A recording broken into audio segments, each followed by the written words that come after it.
This is Living Power with Dan Hurst. So let's take a look at this exchange between Jesus and Nicodemus, who was a Pharisee, a religious leader of the day. And we're only going to look today at the first 8 verses of this chapter. Now there was a man of the Pharisees named Nicodemus, a ruler of the Jews. This man came to Jesus by night and said to him, "Rabbi, we know that you're a teacher come from God, and no one can do these signs that you do unless God is with him." Jesus answered him, "Truly, truly, I say to you, unless one is born again, he cannot see the kingdom of God." Nicodemus said to him, "How can a man be born when he's old? Can he enter a second time into his mother's womb and be born?" Jesus answered, "Truly, truly, I say to you, unless one is born of water and the Spirit, he cannot enter the kingdom of God." Very similar to what he had just said. "That which is born of the flesh is flesh, and that which is born of the Spirit is spirit. Do not marvel that I said to you, you must be born again. The wind blows where it wishes, and you hear its sound, but you don't know where it comes from or where it goes. So it is with everyone who is born of the Spirit." Now, this passage in John chapter 3 actually breaks down into 3 categories, and this is how we're going to look at them. The passage that we're looking at today is basically a look at man's need.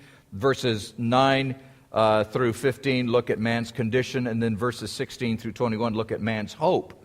And we're going to look at it from that perspective. So today we're looking at man's need. And there are 2 things that Jesus says that man needs. First of all, man needs to be born again. Now, I want you to understand the significance of the words "born again," because it probably is different from what you've always thought. We toss it around as a substitute for the word "saved." Oh, you have to be born again, which means you have to be saved. And it certainly includes all of that. The term that drives me nuts is when somebody says they're a born-again Christian, which is about as redundant and redundant as you can get, because you're either born again, and you don't have to say you're a Christian, or you're a Christian, and you don't have to say you're born again. But, if you're born again, you are a Christian.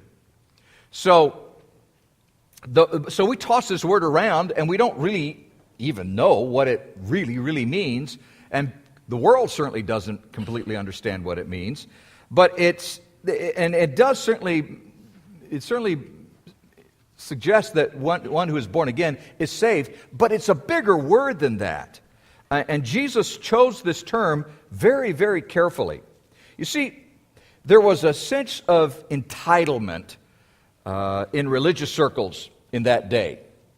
There was this sense, and it probably came from the Levitical heritage of that lineage of the Jews. The Levites were the priests, and so you were born into the lineage, and so you became a priest. If you were born into the lineage of the priests, it was sort of assumed that you would become a priest, and it certainly did work out that way. And the Pharisees and the Sadducees were very proud of the heritage of their lineage, and in fact, they were proud of the fact that because they were born into it, it meant that they were related to the high priest Aaron, which had been Moses' brother.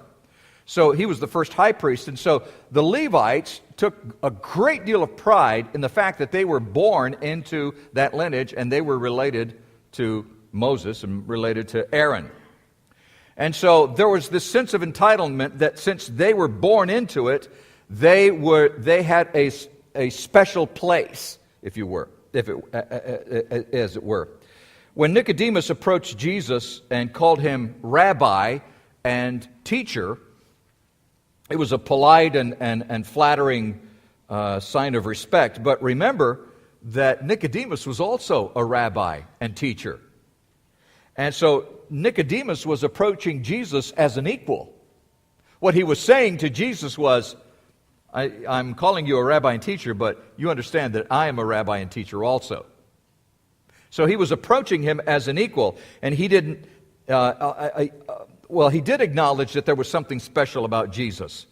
He did say, "You're a teacher come from God. No one can do these signs that you do unless God is with him."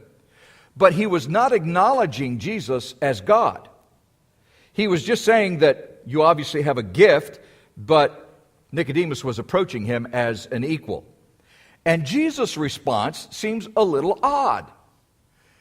This guy comes up to him and is nice to him and flatters him and calls him rabbi and teacher and says, you have a gift that comes from God. You wouldn't be able to do these things unless they were from God. And Jesus says, unless you're born again, you're not going to see the kingdom of God. That seems just a little harsh, doesn't it? Well, it does, except that you need to understand what it was Jesus was saying to Nicodemus directly. The Pharisees and the Sadducees believed that they were in this line, this lineage. They were in this lineage of priesthood, and that they would rule in the kingdom of God. They believed that because they were priests and they were in that lineage, that they were automatically going to rule in that established kingdom. So that if you were born into the priesthood, and they were, you're born into the priesthood, when the kingdom of God is established, then you would have a right to rule within the kingdom of God. They believed that. That was that sense of entitlement. And so, because of that, when the Messiah would come and he would overthrow the governments of the world and set up this Jewish kingdom of peace and harmony, they would be ruling with the Messiah. That's what they expected. That's what they believed. And Jesus says to him, unless you're born again, you're not even going to see the kingdom or have anything to do with it. What a remarkable statement. Here's a priest who believes and has been taught all of his life, because you're a priest, because you've been born into this lineage, you are going to rule in the kingdom of God. So you have to study and learn, and that's why they went to school and learned all the laws and put all those laws. That's why they were so devout and why they were so strict, because they saw what they believed as part of the establishment of the kingdom of God. It was really important to them. And so for Jesus to come along, who was also a rabbi and teacher, and he had acknowledged that, and to say to him, dude, you're not even going to see the kingdom unless you're born again, was like headbutting him. And it was just a surprising, challenging remark to make to an educated, trained, scholarly rabbi and teacher who happened to be born into this elite religious establishment. And one of the things that was so remarkable about Jesus' statement was this term, born again. Because not only did it fly in the face of Nicodemus and all other Pharisees and Sadducees, that just because they were born into the priesthood didn't qualify them to be a part of the kingdom of God. Rather, what it was saying was that in order to be a part of the kingdom of God, you would have to be born again.